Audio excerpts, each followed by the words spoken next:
Okay guys, so I just wanted to have a little clip done because I'm about to start work and I just wanted to get my feelings out about what's happening with Game of Thrones right now. So after what's happened to King Robert, Joffrey, his supposed son, has been promoted to being king of King's Landing, and he's ascended to the Iron Throne, which is the big chair made of swords, and all chaos has broken loose. Loads of people have been killed. Ned has been accused of being a traitor, even though he really hasn't. He knows the truth of Joffrey and who the true king is. Anya has escaped, or trying to escape from the castle and get free out of this whole terrible situation. Sansa is in denial because she thinks that Joffrey's the perfect king and he can never do any wrong and all that stuff. Yeah, this is gonna bite her in the ass, I tell you. And Joffrey's mother, Ciri, I think she's called. She's the one that's really behind the scenes pulling the strings. And at this moment in time, she's ruling the kingdom more than Joffrey. We haven't really seen Joffrey yet, but we will, and he'll be a really big a-hole. I mean, I've got no doubt in that. And we followed John at the wall, and haven't really read too much on his section, but I can't wait to read these sections. His parts are really ones that I really enjoy reading about. And yeah, I mean, I've only read a little bit about his chapter right now, so I just wanted to get my feelings out there. And I've got about 250 pages to read, so I should be able to finish this book by the end of the month, or failing that at the begin, or failing that at the beginning of April. But because I'm reading this book pretty much every single day, it's given me a lot of time to get through it quicker. But I just want to say here, guys, and I'll probably say at the end, thank you so much for watching my vlogs. I know some people have been watching these vlogs and finding some entertainment out of them. So if that's you, thank you so much. Okay, guys, so I've got to be quick with this clip. Where I am with the book right now, because of what Ned did or supposedly did, and his so-called betrayal of King Robert and betrayal of King Joffrey, John has heard about this at the wall, and at that time he has found, I think, a mutilated body of several people, and the bodies seem a bit weird, and Sam pointed it out and no one was even paying attention to him.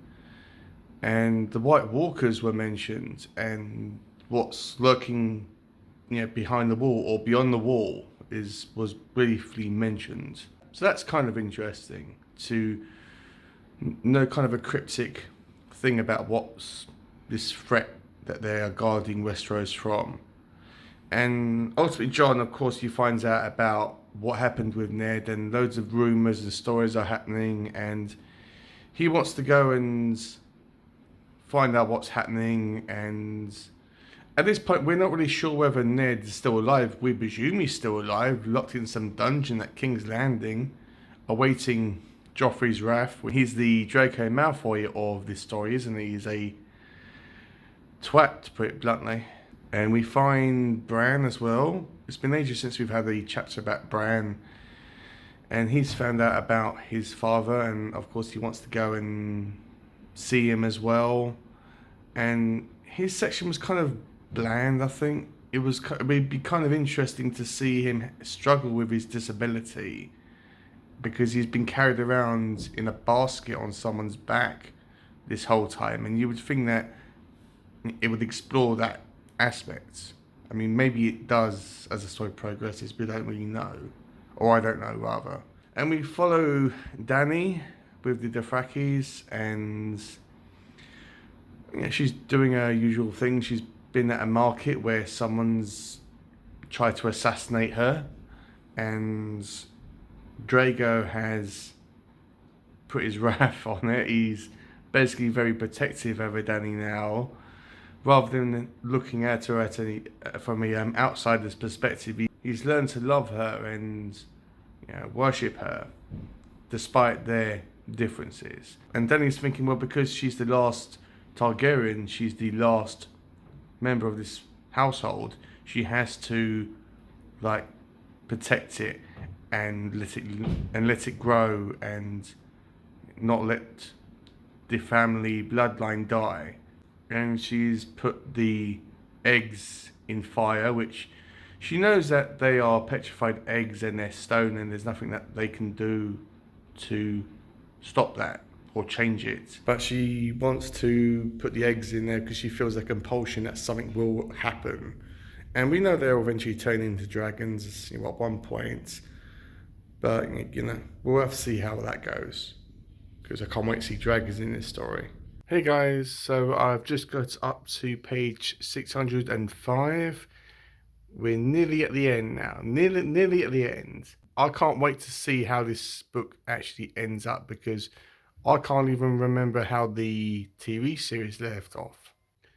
But the concept of war has been brought up a lot in this book, primarily with Lady Stark and Robb Stark, which is her son, or one of Lady Stark's sons. And Tywin Lannister, who I thought is kind of confusing because because Tywin is the head of the household, and Ty and Tywin is one of his sons, and I thought that Tywin and Tywin sounded similar to each other. Also, I just discovered as well, or realised rather, that I'm reading two fantasy books where where the middle initials of both of these authors are both RR, which are J.R.R. Tolkien, because I'm reading the Two Towers, and of course this one, which is George R.R. Martin. So I thought that was kind of, well, not really funny, but a coincidence, because I didn't really plan it that way. Anyway, Joffrey has been promoted to the king, and yeah, it goes down as well as you expect. He rules with fear, not respect. And if you aren't familiar about the whole series, or if you've never read the books before, Joffrey's kind of like one of them boys or girls or whatever, them kids that you see in retail shops or in toy shops, for example, and they want to get these toys and they say, Mummy, can I have this, and can I have that? And they throw a tantrum whenever they can't get what they want, and or their parents kind of never say no to them and they spoil them rotten, and as a result they turn into a they turn into a brat. That is, well, not pretty much, that is exactly what King Joffrey is. And I have a feeling that his mother is pulling the strings at this moment while he's trying to, yeah, trying to like become the king and get comfortable with that. Also, Sansa has been still being Sansa, saying, "Oh, I've got stars in my eyes. Joffrey's the love of my life. He's handsome, he's noble, he'll be a righteous king, and I'll be the love of his life, and la-di-da, and all that stuff." And she begs him for mercy for her father. And Joffrey decides to play along, I think. And he says that if Ned says that he is the rightful king and basically bows down and kisses his ass, then he will allow him potentially to go free. And that is all well and good for Ned to do. Yeah, to accept, okay, this person should have been the king, but Joffrey's the king now. I'll go along with it. I'll play his game, and I'll go back to Winterfell and try to pick up the pieces. But I know for a fact he's not going to do that. Ned's way too proud of a person, and he's way too loyal. and he will never bow down to Joffrey, and he'll never accept him as the rightful king, because he isn't. But yeah, he won't accept that. So yeah, that's where I am with the book right now. I feel that Joffrey is going to be more of a twat as the book goes on, and I'll learn to hate him more as the book goes on and the story goes on. So thank you for watching my vlog, guys. Hopefully you've been entertained by it, and I'll see you when I get to the 700 page mark.